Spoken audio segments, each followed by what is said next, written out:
I know it's no McDavid, Draisaitl, and whoever the heck else the Oilers decide to throw out with those two, but this first line that the Kraken have going of Geeky, Sprong, and Donato really seems to have been clicking as of late.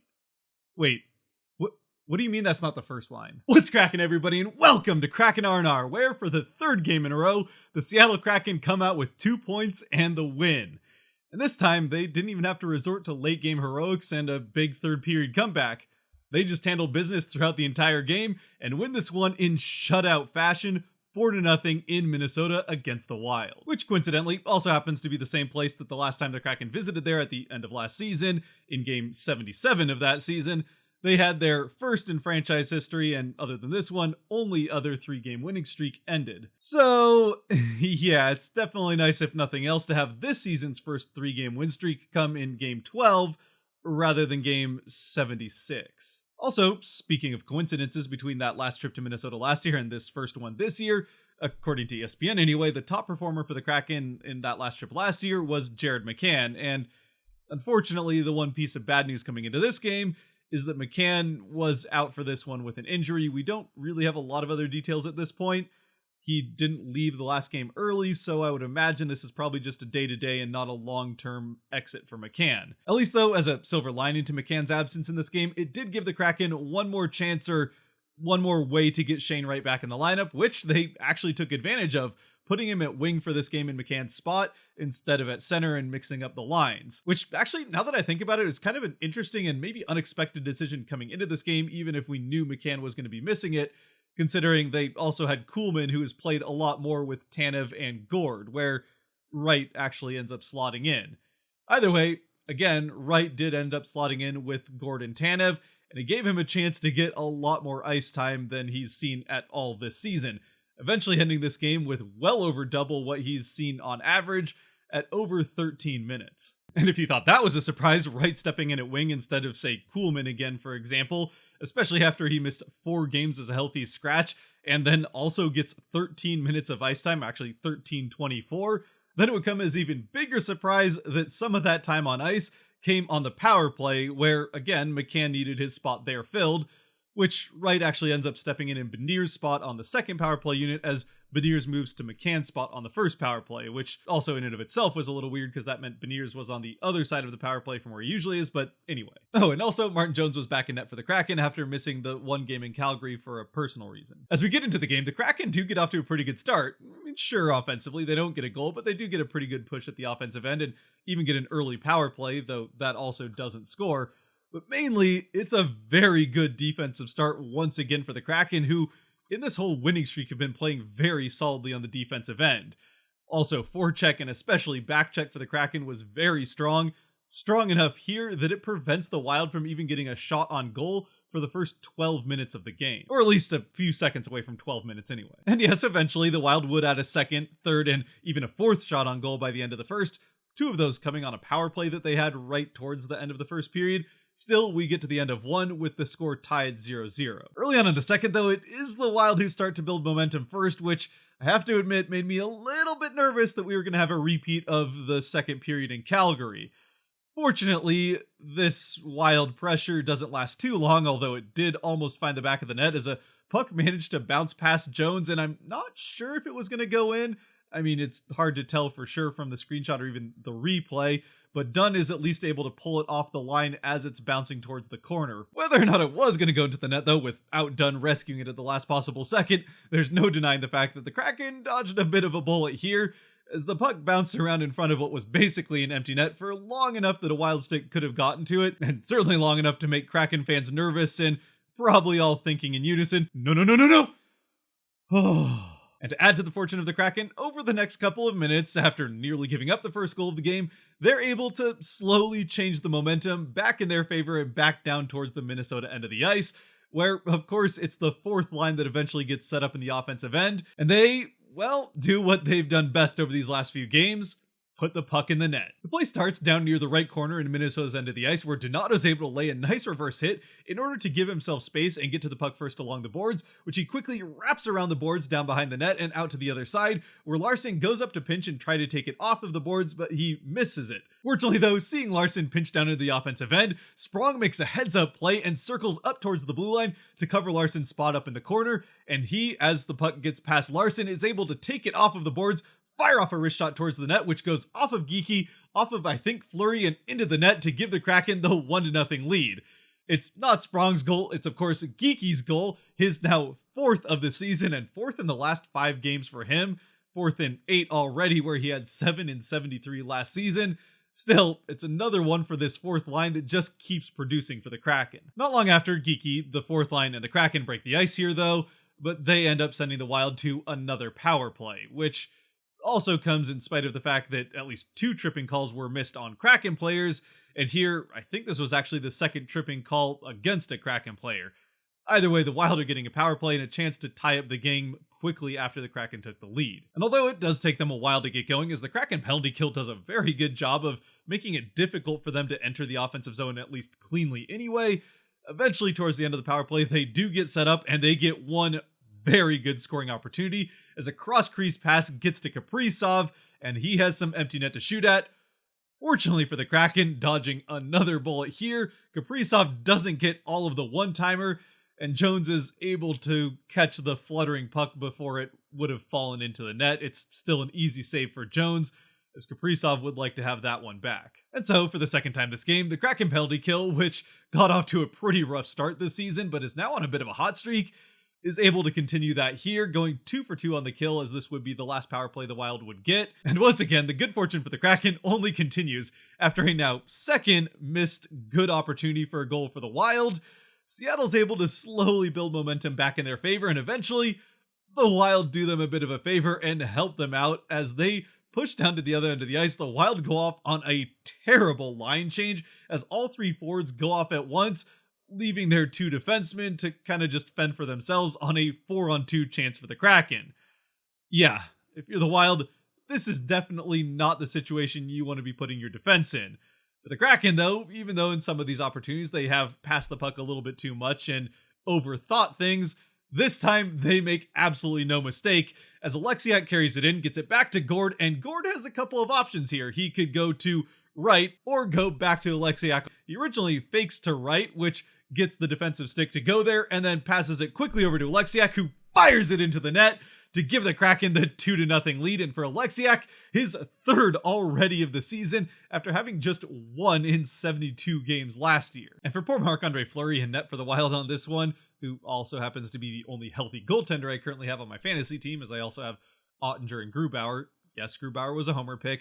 But for Fleury, as we've talked about with Kraken goaltenders over, well, kind of the team's existence to this point, there's really just not all that much he can do on this one. He's pretty much left out to dry by, well, not really the defense, but the forwards in this case. As for the Kraken, though, they'll happily take it, and they'll also happily take a power play shortly after, as they do finally draw a call. And although, once again, the first power play unit, missing McCann, doesn't really get much of anything going, it's a little bit better than their first attempt back in the first period, it's the second power play unit that does eventually start to get set up and get some chances on net. And eventually, a Sprong shot is blocked in front by a stick, which sends the puck skyward, and as the puck comes down, Wennberg goes to try to head it, which he did confirm that he was actually trying to hit it with his head a little bit later. Misses it with his head, though. It goes off of his back, between Fleury's legs, and into the back of the net to give the Kraken the power play goal and the 3-0 lead. It would go to review. Actually, it was originally waved off as the refs came together and decided that Wennberg headed it into the net. Still, they go to review and see that it goes off of his back and into the net, so the goal ends up counting. Look at him. Yeah, he knows what he did. And ultimately, on this goal from Wennberg, his now 2nd of the season, this is the type of gritty play you just love to see from a guy like him, or really anybody for that matter, and especially on the power play. He really just put his head down and went to work out in front of the net. I mean, he really put his back into this one. Really using his head here by not using his head. Though, to be fair, in the intermission interview between the 2nd and the 3rd, he did kind of admit that he was actually trying to hit it with his head, but put it to the side of the net where someone else could hit it in. Leave it to Wennberg to even try to pass with his head. and then also score without actually shooting the puck. The Wild would respond to this now third Kraken goal, making it 3-0, by pressing hard until the end of the second period over the next few minutes. They got a couple of pretty good scoring chances, but Jones, who had made a couple of pretty nice saves up until this point, came up with at least two absolutely spectacular saves on shots from right in front of the crease without really anything between him and the shot. And we do eventually get to that second intermission with the score still 3-0. So coming into the third for the Kraken, the task was pretty simple. Just don't massively screw things up and get out of here with the third consecutive win.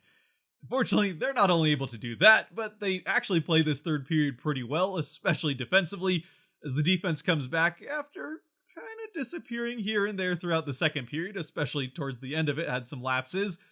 But they play this one pretty well, with really only one pretty good chance I can think of for the Wild that was actually a shot from the outside that just gets through everybody and, to be fair, probably beat Jones. But on a night like tonight, everything was kind of bouncing the Kraken away, and although this does get mostly past Jones, it ends up on its way towards the top corner of the net, hitting the upper part of his stick above where he has his hand. It hits him like all the way up here, bounces off of that, and goes up into the netting.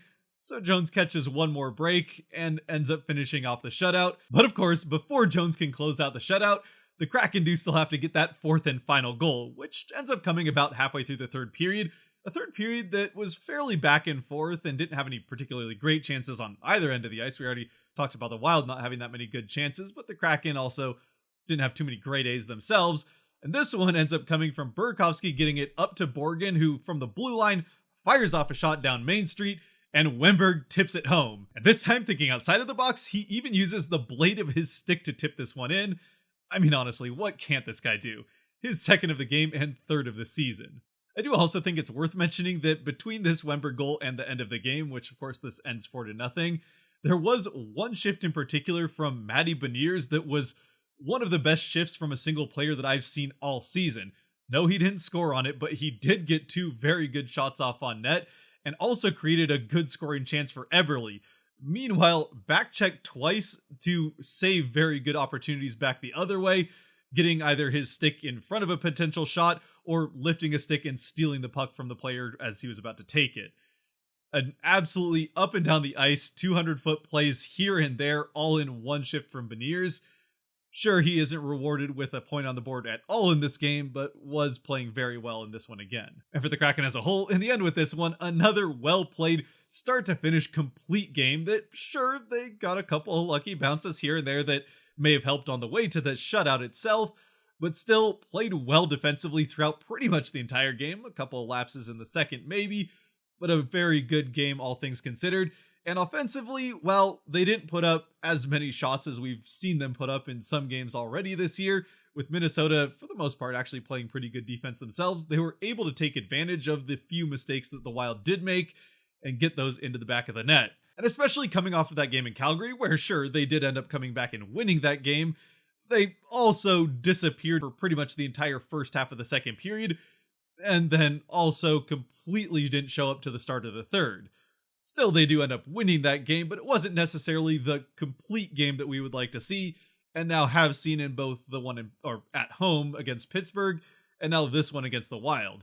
And that's the type of game we would like to see once again against the Penguins as they go to Pittsburgh on Saturday. And finally, as for the Kraken 3 stars of the game, the first one I think is pretty obvious. It has to be Martin Jones, becoming the third goaltender in Kraken history to record a shutout. And sure, he may not have been tested as many times as, well, certainly Decord was in Calgary, but still, he made a couple of pretty big saves, especially at the end of the second. And sure, maybe got lucky a couple of times, but still, now in the dad era of Martin Jones, the game against Pittsburgh and now this one, he's stopped 54 of 55 shots on net. So yeah, I think a well-earned first star. And Dad Martin Jones is definitely something we'd like to see more of. The second star of the game for the Kraken is none other than Mr. Batgoal himself, tipping two pucks into the net in very different ways, but with the same result, getting again his second and third on the season. And even outside of that, played pretty well, I think, away from the two goals. Again, that second power play unit really doing most of the work on the power play for the Kraken in this one, featuring Shane Wright on top of that, who looked pretty comfortable there on the power play, other than flubbing a shot at the end of the first one, but still. And as for the third star, I'd love to pick right here for, again, having more than 13 minutes on ice and playing pretty well in it, even if he doesn't get on the score sheet.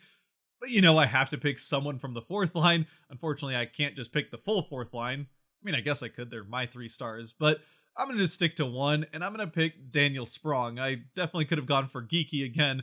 4 goals in his last 5 games.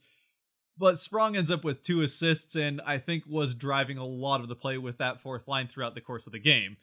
That's not to take anything away from Geeky, who also certainly was driving a lot of play himself, and even Donato helping out, but if I had to pick one, it would be Sprong with the 2 assists in this one. Of course, also the primary assist on the Wennberg back goal, which is nothing to scoff at. I mean, honestly, how many guys even think to make that kind of a pass in the first place? Intentionally firing a shot off an opponent's stick just to have it loft up in the air, net front down off of a teammate's back and into the net? That's just some crazy playmaking from Sprong and a great finish by Wennberg. So much so that I don't even know what else to say about it. So you'll just have to let me know the rest down in the comment section below. Let me know what you thought of this game, that goal, the shutout, and Shane Wright's play over his 13 minutes and 24 seconds, which I'm sure is going to make Kraken fans happy to see. And until next time, if you have made it to this point, thank you very much for watching. If you did like or enjoy this video, there are buttons for that kind of stuff down below that help support the channel, so I'd appreciate you using them. Until next time, in Pittsburgh against the Penguins, looking for number 4 in a row. Stay safe out there, be good to each other, God bless, and go Kraken!